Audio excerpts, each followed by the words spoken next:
Bonjour à toutes, à tous et à tous. Je vous remercie d'être avec nous aujourd'hui. Mon nom est Martin Blais, je suis titulaire de la chaire de recherche sur la diversité sexuelle et la pluralité des genres à l'Université du Québec à Montréal. Alors aujourd'hui, on a le plaisir d'accueillir Kinda Wassef qui va nous parler des expériences et des perspectives des femmes et personnes lesbiennes, bisexuelles, pansexuelles et queer du Québec euh, sur la question du système de soins et de son inclusivité. Kinda est professionnelle de recherche et coordonnatrice du projet pour un système de santé inclusif. Elle est diplômée en santé publique de l'Université de Montréal et s'intéresse particulièrement à la santé mentale, à la consommation de substances et à l'accès aux soins pour les personnes de LGBTQIA+. Alors, elle nous présente cette recherche conduite notamment avec Olivier Ferlatte de l'Université de Montréal. Alors, Kinda, encore une fois, merci d'avoir accepté notre invitation. Et, voilà, sans plus tarder, donc, je te cède la parole. Parfait, merci beaucoup. Merci pour l'invitation à présenter ces résultats-là. Je suis très contente de vous partager les résultats du projet. Donc, je me présente encore, je m'appelle Kimna, moi, j'utilise le pronom elle et je suis agente de recherche au laboratoire Collab dirigé par le professeur Olivier Ferlat. On est situé à l'École de santé publique de l'Université de Montréal. Je tiens aussi à préciser, avant de commencer, que je m'identifie comme une femme queer, lesbienne et immigrante au Québec. Donc aujourd'hui, je vous présente vers un système de soins plus inclusif, expériences et perspectives des femmes et personnes lesbiennes, bisexuelles, pansexuelles et queer au Québec. Je vais juste un peu sur notre laboratoire. Collab, c'est un laboratoire de recherche communautaire et collaboratif qui favorise la participation des personnes de SLGBTQIA+, dans la recherche. On travaille surtout sur des problématiques liées à la santé mentale, à la consommation de substances et l'accès aux soins auprès des communautés de SLGBTQIA+. Et on vise, avec ces recherches-là, à soutenir des interventions de promotion de la santé. Pour ce projet-là, c'était un travail d'équipe. Je vais pas lire toutes les personnes qui étaient incluses, mais on s'identifie tous comme des membres des communautés lesbiennes ou gays. On a aussi un partenaire communautaire, le Réseau des lesbiennes du Québec. Et cette étude est financée par le ministère de la Santé et des Services sociaux. Je vais commencer par une introduction. Les femmes cis et trans et les personnes non binaires, lesbiennes, bisexuelles, pansexuelles et queer sont confrontées à plusieurs obstacles dans l'accès aux soins de santé, que ce soit de santé physique, reproductif, sexuelle, psychologique ou liée à l'affirmation de genre et vivent plusieurs discriminations sur la base de leurs identités lorsqu'elles ont accès à ces soins. Donc, leurs expériences dans l'accès à ces soins sont uniques en raison de cette intersection entre leur identité de genre, modalité de genre, orientation sexuelle et parfois d'autres identités comme leurs origines ethniques ou culturelles, leur statut socio-économique, etc. Il y a eu une autre enquête en 2023 qui a été réalisée par la RLQ et qui a révélé que les femmes et personnes LGBTQ subissent des obstacles systémiques en santé, dont le refus des soins sexuels, la banalisation de leur douleur, une méconnaissance de façon générale des réalités trans et non binaires. Aucune autre étude au Québec n'a été réalisée spécifiquement sur cette population-là. Et l'objectif pour nous, c'était d'approfondir la compréhension des expériences et des obstacles liés à l'accès aux soins de santé de cette population-là au Québec et proposer des recommandations pour un système de santé plus inclusif. Donc, à partir de ces constats-là, on a développé deux questions de recherche pour ce projet. La première, c'est quelles sont les expériences des femmes et personnes LGBTQ dans les services de soins de santé au Québec? Et deuxièmement, c'est quoi leur perspective pour améliorer ces services de soins? Et là, on parle de tout soin de santé confondu, que ce soit physique, sexuel, psychologique, que ce soit dans le privé ou dans le public. Je vais vous parler un peu de la méthodologie de recherche. Donc, c'est une étude qualitative avec 12 groupes de discussion, avec 12 groupes de discussion. On a recruté 55 femmes cis et trans qui s'identifient comme lesbiennes, bisexuelles, pansexuelles ou queer, avec des personnes non binaires aussi. Euh, dans ces 12 groupes de discussion, on a fait 3 en anglais et 9 en français. Non, notre recrutement, on l'a fait principalement à travers les réseaux sociaux. On a aussi contacté beaucoup d'organismes communautaires. Mais ce qui était important pour nous, c'était d'avoir une diversité. Donc, on a aussi fait un recrutement spécifique pour les personnes racisées avec des affiches en anglais. On a aussi offert, offert groupes de discussion en anglais. On a aussi fait un recrutement spécifique pour les personnes qui vivent dans un milieu rural ou en région éloignée. Avec aussi, en parlant à des institutions de santé, des groupes communautaires spécifiques en région. Le recrutement s'est déroulé à la fin 2023, donc en octobre jusqu'à novembre environ 2023. Pour l'analyse, on a commencé par faire un codage inductif. Ma collègue Claudel et moi, on a fait chacun de son bord un codage. On a ensuite regroupé ces codes inductifs qui sont ressortis de cette première analyse et on a créé un arbre de code assez exhaustif, comme on a organisé par service de service, chaque service de santé. Après avoir recodé tous les verbatims avec cet arbre de code, on a regardé c'était quoi les thèmes émergents pour chaque question de recherche. Donc, premièrement, leurs expériences et deuxièmement, c'est quoi leur perspective pour améliorer ces services-là. Pour, euh, je vais vous donner un peu un aperçu des caractéristiques sociodémographiques des personnes participantes. Donc, on avait un âge moyen de 31 ans avec un intervalle de 20 à 76 ans environ. On avait 36% de personnes qui s'identifient comme des personnes racisées, 35% qui s'identifient comme des personnes trans ou en questionnement sur leur identité de genre, 31% qui résidaient hors du Grand Montréal. Donc, pour vous donner un peu les identités sexuelles, c'était majoritairement des personnes lesbiennes, pansexuelles, bisexuelles et queer, mais il y avait aussi, ils avaient le droit de répondre autant d'identités qui le souhaitaient. Il y avait aussi des identités qui sont ressorties comme homosexuels, polyamoureux. Il y avait aussi deux esprits. Pareil pour les modalités de genre, on avait une majorité de femmes, de personnes qui s'identifiaient comme femmes. On avait quand même 29% de personnes qui s'identifiaient comme non-binaires et 11% en questionnement.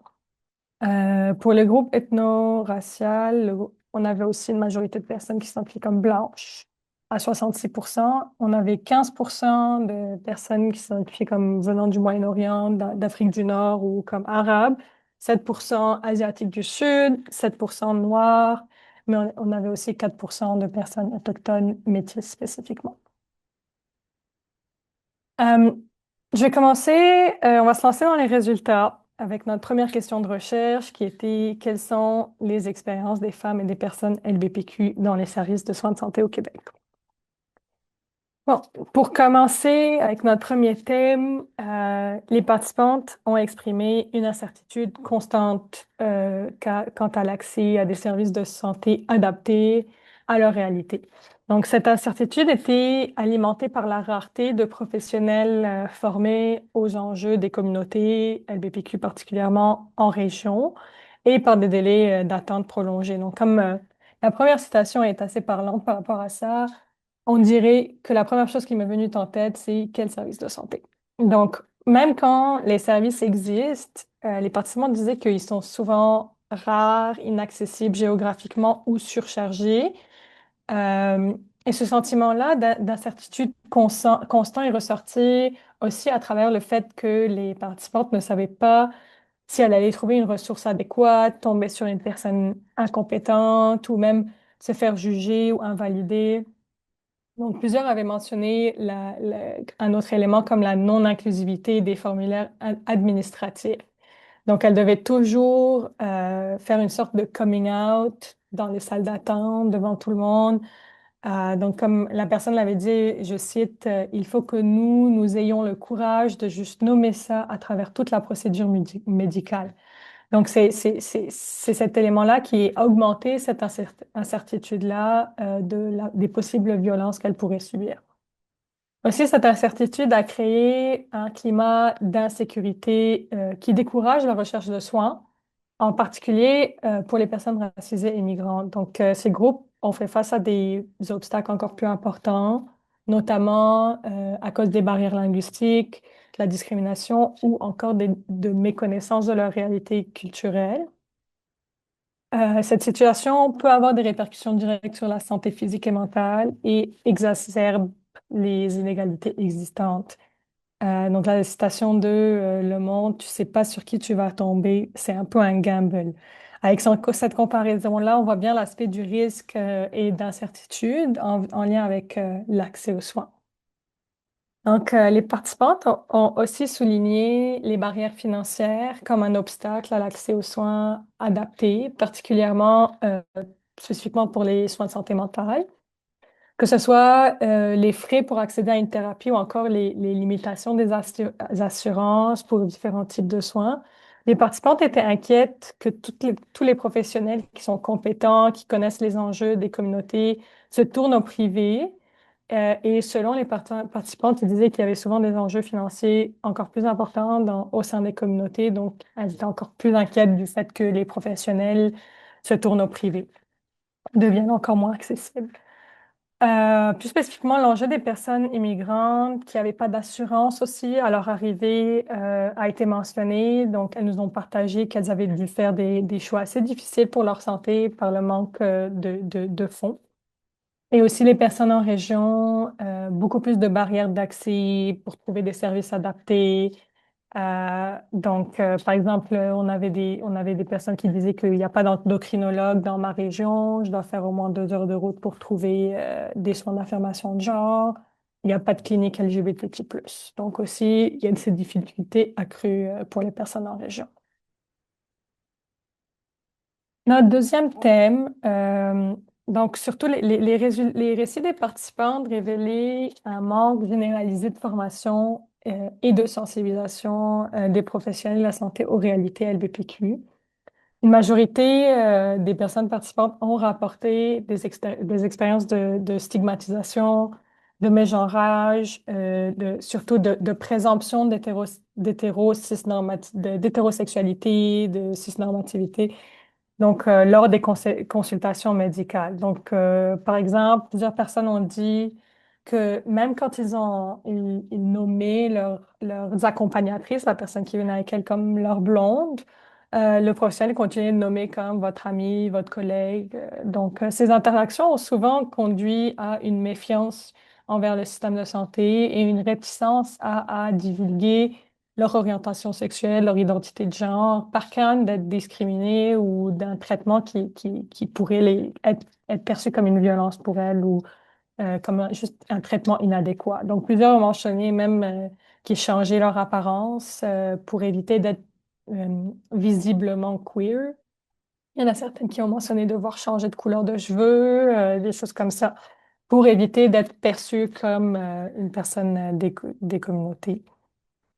Plusieurs ont aussi mentionné que même si elles divulguaient leurs identités, elles sentaient qu'elles devaient accepter cette charge-là d'éduquer, d'expliquer aux professionnels qui leur paraissait drainant émotionnellement, surtout quand c'était répétitif. Donc, plusieurs ont dit que quand elles consultent, même si elles consultent la même personne une deuxième fois, elles devaient réexpliquer leur identité et se justifier. Donc, tout cet effort-là semblait fatigant pour les participantes et de pousser à éviter ou à changer d'apparence physique. Les personnes racisées et migrantes ont aussi particulièrement ressenti cette distance-là, ce manque de compréhension avec les professionnels qui, selon eux, ne les comprenaient pas vraiment. Donc déjà, vivre avec cette intersection-là, être racisé et queer, c'est souvent un terrain pas encore trop touché, où il y a une certaine méfiance, parce qu'il y a beaucoup de concepts LGBTQ+, de façon, de manière générale, qui sont très blancs. Donc, parce que bon, ces personnes-là sont trop peu incluses dans la recherche, mais les participantes qui ont participé à cette étude ont mentionné que si elles trouvaient un professionnel racisé, elles étaient méfiantes de leur manque d'ouverture à la diversité sexuelle. et que si elles trouvaient un professionnel queer, elles sentaient qu'il ne comprendrait pas nécessairement les enjeux de leur santé culturelle et surtout que pour eux, toutes les compréhensions LGBTQ+, sont généralement adaptées aux personnes blanches et beaucoup moins aux personnes racisées. Donc, comme cette citation d'une personne racisée le montre, c'était toujours une lutte avec mon médecin pour m'assurer qu'elle comprenne ce que je traversais. Donc, cet effort-là de se faire comprendre. Ce besoin de confronter ce manque de connaissances, limiter les ressources auxquelles les participants se sentaient en sécurité d'accéder. Comme la personne l'explique dans la deuxième citation, j'essaie d'éviter activement d'aller dans les cliniques ou chez les médecins ordinaires. Et par ordinaire, là, elle veut dire les cliniques non LGBTQ+. Ces cliniques-là ont souvent été appréciées de façon générale, hormis certaines appréhensions aussi, plus particulièrement parce que elles sont souvent plus orientées vers les hommes que vers les femmes ou vers les personnes blanches que vers l'acceptation des personnes racisées. Le troisième thème, c'était ressentir l'invalidation des symptômes et de la sexualité. Donc, le sentiment d'être invalidé était rapporté par une majorité des personnes participantes. Donc, plusieurs ont partagé des expériences où, par exemple, leurs symptômes ou que leurs préoccupations de santé ont été minimisées, invalidées par les professionnels de la santé. Une personne participante avait même rapporté que, par exemple, le ou la professionnelle de la santé lui avait dit que c'est documenté, que les femmes ont tendance à exagérer les symptômes. Un autre stigma qui avait été mentionné était le fait de lier l'orientation sexuelle à des troubles de santé mentale. Donc, ces événements-là, ce vécu de stigmatisation où une personne reçoit ce propos-là ont été vécus par les participantes comme une violence. Et le fait de se sentir invalidé ou non légitime. Donc, dans le même ordre d'idée, les participants ont aussi rapporté une invisibilisation de leur sexualité. Donc, elles ont mentionné que leurs besoins en matière surtout de santé sexuelle étaient souvent ignorés, particulièrement chez les personnes lesbiennes, ou mal compris, ce qui a entraîné des lacunes dans la prévention et le dépistage des infections transmissibles sexuellement. Donc, comme la citation 2 le dit, à Bruxelles, la santé m'a déjà refusé des tests d'ITSS. Il a fallu que j'insiste vraiment. Donc, plusieurs se sont fait refuser des tests d'ITSS, même dans des cliniques LGBTQ+. La participante avait mentionné que souvent ces cliniques-là n'étaient pas vraiment orientées pour les femmes et les femmes sont souvent ignorées juste parce que c'est des femmes ou des personnes lesbiennes, bisexuelles, pansexuelles et queer. Un autre exemple particulièrement éloquent est celui d'une personne qui avait parlé d'un traumatisme lié à une agression sexuelle qui a été minimisée en raison de l'orientation sexuelle de la personne autrice de la violence. Donc, cette absence de reconnaissance de leur expérience et de leurs besoins spécifiques a engendré une sorte d'effacement, de frustration qui renforçait encore cette méfiance-là envers le système de santé. Pour, euh, pour les personnes racisées, cette invalidation était encore plus importante de la part parce qu'il y avait des stéréotypes raciaux. Donc, plusieurs ont mentionné que ne pas sentir que leurs symptômes sont pris au sérieux, que les professionnels parlaient comme si elles ne comprenaient pas, ou même pire, qu'ils parlaient à leur partenaire blanc au lieu de leur parler directement. Donc, elles ont senti, elles ont vécu ces expériences-là. Et face à ces attitudes invalidantes, certaines personnes ont expliqué avoir aussi développé des stratégies. Donc, surtout préparation mentale et logistique avant leurs rendez-vous médicaux. Donc, se préparer mensuellement. Elles ont décrit qu'elles faisaient des efforts pour comme anticiper des réactions négatives ou invalidantes des soignants, des professionnels. Donc, notamment aussi pour la préparation logistique, c'était de faire une liste de questions, avoir tous les points écrits avant un rendez-vous parce qu'ils sentaient qu'ils n'auraient pas l'espace ou le courage de poser les questions si elles ne se préparent pas avant le rendez-vous. Pour notre quatrième thème, par rapport à notre première question de recherche, un aspect qui est revenu assez souvent dans les témoignages des participantes, c'était le sentiment d'impuissance qu'elles ressentaient face aux obstacles aux soins. Donc, plusieurs ont exprimé à quel point c'est difficile de naviguer le système de santé quand celui-ci reproduit des formes de violence, que ce soit des jugements, des refus de soins ou juste un manque d'humanité dans les interactions. Euh, ce qu'on a souvent entendu aussi, c'est cette tension constante que d'un côté, les personnes ont besoin de soins et de l'autre, elles craignent ces soins-là. Donc, on voit bien comment la personne l'explique dans la première citation. Même si j'ai vécu beaucoup de violences, souvent en lien avec ma sexualité, je dépends du milieu médical.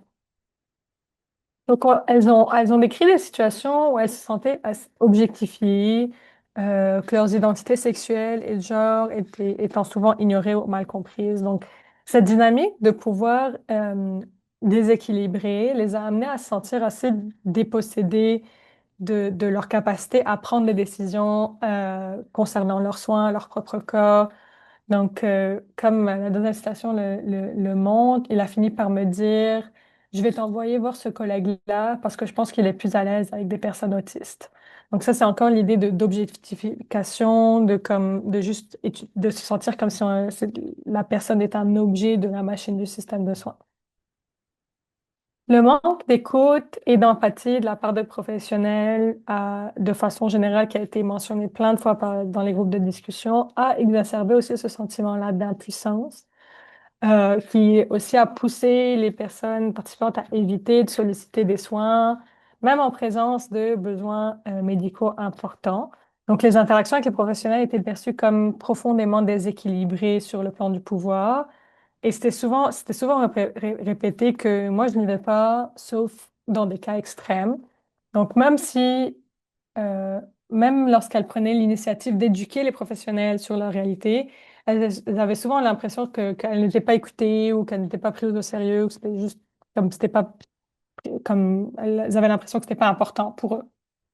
Donc, les personnes participantes, selon elles, le pouvoir et la crédibilité dans le contexte médical dépendent de l'identité de genre et de l'origine ethno-raciale du patient. Donc, certaines personnes essayaient d'amener un accompagnateur pour essayer de reprendre un peu ce pouvoir-là. Beaucoup disaient, je pars plus seule, j'amène toujours quelqu'un avec moi. Et que même avec cet accompagnateur, elle disait il faudrait préférablement que ce soit un homme cis blanc qui m'accompagne et non pas une autre personne queer. Donc, on voit bien ce pouvoir-là qui est inégal dans leurs expériences d'accès. Je vais passer à la deuxième question de recherche les participantes ont partagé leurs perspectives pour améliorer les services de soins en mettant l'accent sur des solutions concrètes et ancrées dans leur réalité vécue. Donc, pour commencer, les participantes ont clairement exprimé que pour améliorer l'accès et la qualité des soins, et c'est essentiel de former les professionnels de la santé aux réalités spécifiques des femmes et des personnes LGBTQ. Donc, ça inclut meilleure compréhension des enjeux liés au genre, à l'orientation sexuelle, aussi dans un contexte évolutif. Donc, pour elle, la sensibilisation, ça peut pas juste être ponctuel ou optionnel, ça doit être structuré, ancré dans les vécus des communautés et soutenu à long terme. Donc, ces formations pourraient, selon les participantes, aider à créer un climat plus sécuritaire et respectueux dans les milieux plus cliniques. Et ces formations doivent être à jour avec les nouveautés et les changements constants des communautés. Plusieurs aussi ont mentionné l'importance d'inclure des éléments de savoir-faire et de savoir-être des professionnels, donc surtout une approche d'ouverture avec les patients, d'écoute, et le plus important qui est revenu, c'est aussi l'humilité. Comme cette citation le dit clairement, formation de base, formation continue et obligatoire. Donc, selon les personnes participantes, les formations devraient aussi s'attaquer aux biais systémiques qui traversent toutes les institutions de santé. Donc, que ce soit l'hétéronormativité, la cisnormativité, le sexisme, le racisme, autant de mécanismes qui peuvent rendre les expériences de soins invalidantes, voire même violentes. Donc, il s'agit donc de déconstruire activement ces normes dominantes plutôt que juste simplement inclure les personnes marginalisées dans un système qui n'est pas vraiment, qui est pensé sans elles. Donc, une des façons plus concrètes mentionnées pour déconstruire ces biais-là, c'était de créer ce climat de confiance, et pour réduire ces appréhensions d'accès, c'était de diversifier le personnel de santé. Donc, que ce soit les personnes racisées ou pas, ça a été mentionné. La citation 2 le montre. Moi, je rêve d'un jour où il va y avoir une personne trans qui va être endocrinologue. On a besoin d'eux autres. Au-delà des formations des personnes participantes, les personnes participantes ont insisté sur le besoin de changer concrètement les structures d'accueil et de prestation des soins. Donc, d'abord, ça commence dès l'entrée dans le système. Donc, des formulaires administratifs plus inclusifs sont essentiels selon les participantes. Donc, trop souvent, ces documents-là ne permettent pas de refléter correctement les identités de genre ou sexuel des personnes LGBTQ, ce qui crée un premier obstacle et un premier malaise dès l'arrivée pour des services de soins. Donc, pouvoir changer de prénom, de pronom sont des mesures qui doivent être possibles dans tous les établissements de soins et doivent être faciles et accessibles. Donc, la première citation le montre, avoir des formulaires où on peut écrire nos pronoms, nos accords, nos identités de genre en début de suivi ou même en cours de suivi. Ensuite, plusieurs participants ont mentionné que c'était crucial de mettre en place des mécanismes simples et accessibles, important comme adjectif, de rétroaction. Donc, permettre aux usagers, usagères de signaler les expériences négatives et de proposer des améliorations. Donc, les participantes souhaitaient vraiment que ces mécanismes-là soient visibles, qu'ils soient pris au sérieux et suivis d'actions concrètes. Donc, que ce soit pas juste symbolique ou inutile comme ceux qui ont porté plainte parmi les participantes ont senti que c'était le cas. Comme par exemple de voir que une des actions qui a été proposée pour d'actions concrètes suite à une plainte, c'était d'avoir une formation obligatoire à la suite qu'une personne reçoit une plainte. Donc, il faut aussi, pour faire ces plaintes-là, il faut un espace sécuritaire pour le faire avec des personnes de la communauté comme soutien au sein même des institutions où des gens où se sentent dépossédés, sans pouvoir, où les populations de façon marginalisées de façon générale se sentent impuissantes. Donc, les personnes ont mentionné que le processus actuel était trop compliqué, trop décourageant pour porter plainte et offrir une rétroaction quant à l'inclusivité des services. Donc, faciliter ces mécanismes-là était un élément important pour la reprise partielle du pouvoir qu'elles ont mentionné ne pas avoir. Certaines ont également mentionné le besoin d'avoir accès à des répertoires de professionnels formés, sensibilisés et identifiés comme sécuritaires. Donc, savoir vers qui se tourner, évite de devoir tout réexpliquer à chaque rendez-vous, diminuer l'aspect gambling, d'aller chercher des soins et diminuer le risque d'avoir une violence, une nouvelle forme de violence institutionnelle. Donc, la citation le dit, ce serait le fun d'avoir une espèce de banque de données de professionnels qui sont plus safe. Finalement, il y a un élément de solution qui a été mentionné, c'est les télésoins ou avoir des cliniques mobiles LGBTQ+, racisées. Donc, ça a été vu comme une piste intéressante pour les personnes, surtout en vivant en région ou des personnes à mobilité réduite. Mais cette solution ne doit pas être pensée comme réponse unique. Elle doit s'inscrire dans une démarche plus large d'accessibilité, de respect des besoins et d'égalité dans l'accès à des soins de qualité. Donc, ça a été mentionné dans des groupes de discussion que pendant la pandémie, elles avaient aimé la possibilité d'accéder à des soins du confort de la maison, surtout que, comme je l'ai dit plus tôt, les institutions publiques de soins n'inspirent pas généralement confiance pour les membres des communautés LGBTQ. Pour finir, la déconstruction des relations de pouvoir dans les soins. Donc, les personnes participantes ont particulièrement insisté sur l'importance de repenser cette dynamique de pouvoir-là entre patients professionnels de la santé. Donc, trop souvent, elles ont rapporté qu'elles se sont senties infantilisées, invalidées ou mises de côté dans la prise de décision concernant leur propre santé. Donc, pour elles, c'est fondamental que leurs expériences vécues soient reconnues comme une expertise légitime. Donc, ça passe aussi par une écoute réelle, un dialogue ouvert et la reconnaissance que les personnes concernées connaissent mieux que quiconque leur corps, leur vécu et leurs besoins. Donc, comme mentionné par cette personne-là, l'expertise est dans les mains de la personne qui vit l'expérience. Donc, avoir une posture d'écoute et de respect du vécu de la personne. Donc, dans cette même optique, le partage du pouvoir décisionnel était aussi central selon les personnes participantes. Donc, elle voulait vraiment être vue comme un partenaire à part entière dans le processus de soins et non comme des simples cas spéciaux à traiter. Donc, ça implique d'impliquer les patients patientes dans les choix thérapeutiques, de respecter leur rythme qui souvent a été mentionné ne pas avoir été respectés, leurs limites et de prendre compte leur contexte de vie dans l'élaboration d'un traitement ou de services de soins.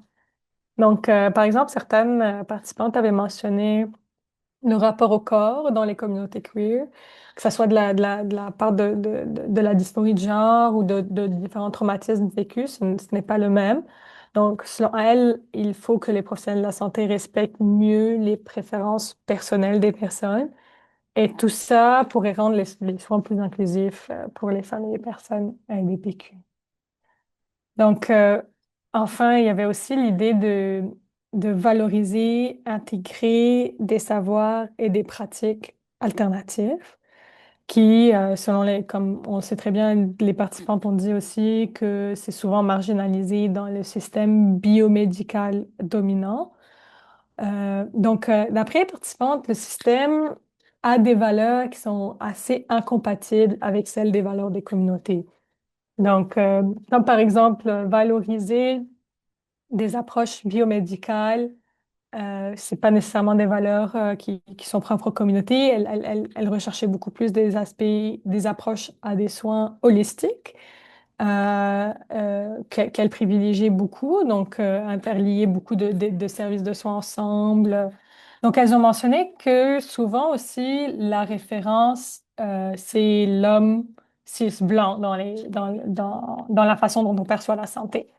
Donc, elles ont parlé beaucoup de l'historique de soins au sein des communautés, euh, qui est particulièrement parce que bon, les institutions publiques de soins n'étaient pas faites pour les accueillir. Donc, elles ont trouvé des stratégies alternatives, créé un aspect de soins collectifs au lieu d'être plus individualisé. Donc, beaucoup des participants disaient que pour déconstruire ces relations de pouvoir-là, ce serait bien de valoriser ces pratiques-là, d'en apprendre, d'écouter ce que les communautés ont appris. Cela peut inclure des approches communautaires, les médecines traditionnelles, ou encore créer comme des sortes d'espaces de guérison collective ont été mentionnés par les participantes. Donc, pour les personnes LBPQ, notamment spécifiquement les personnes racisées, ces approches peuvent offrir des formes de soins plus en phase avec leur réalité culturelle, sociale et identitaire. Donc, comme une participante racisée l'a dit, je pense que le système de santé dévalorise les façons de penser et de guérir qui ne sont pas occidentales après tout ce qu'ils ont extrait de nous.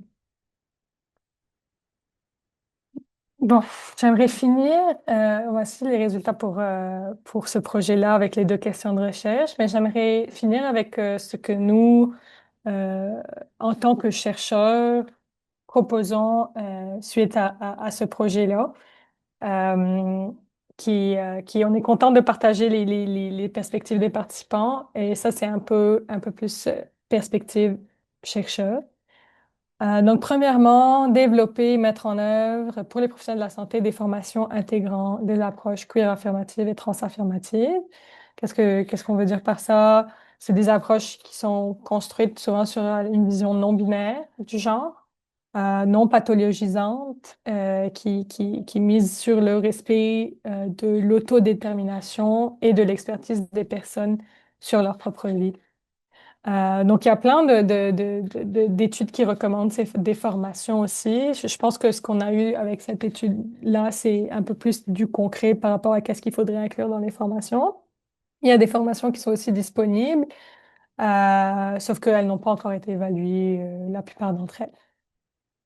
Deuxièmement, une autre solution plus concrète, c'était aussi d'élaborer un guide pratique destiné aux professionnels de la santé pour faciliter les interactions avec les patients-patientes.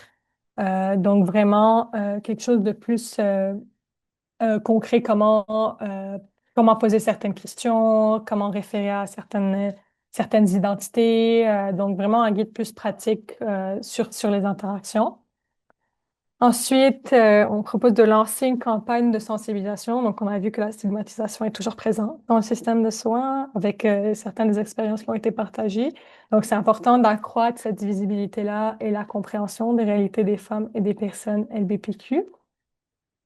Établir des lignes directrices administratives qui pourraient rendre qui pourraient être suivies par toutes les cliniques, toutes les institutions publiques et privées de soins pour rendre les procédures plus inclusives. Donc, comme on avait parlé, les formulaires administratifs, il y avait des participants qui disaient qu'avant, oui, ils ont été dit que oui, avant, on pouvait changer de prénom, mais maintenant, on peut plus. Donc, comme si le système n'est toujours pas encore réfléchi pour inclure ces personnes-là. Et finalement, comme on est du milieu de la recherche, on sait bien que ce projet-là n'est pas suffisant. Il y a une autre étude dont je vous ai parlé, mais c'est important d'approfondir les connaissances sur les expériences des femmes et des personnes LGBTQ et surtout porter une attention particulière aux intersections avec d'autres identités marginalisées. Donc, merci beaucoup pour votre écoute. Je vous ai laissé le contact du directeur du laboratoire, Olivier Ferlat, puis de mon contact. Vous pouvez nous follow, nous suivre sur Insta ou Facebook. On poste souvent des choses par rapport à nos études. Et il y a aussi un rapport complet qui est disponible sur notre site web par rapport à cette étude-là spécifiquement. Et je tiens à rappeler qu'on remercie nos bailleurs de fonds, qui sont le ministère de la Santé et des Services sociaux, et que les opinions que j'exprime dans cette présentation ne sont pas nécessairement celles du bailleur de fonds. Donc, merci beaucoup.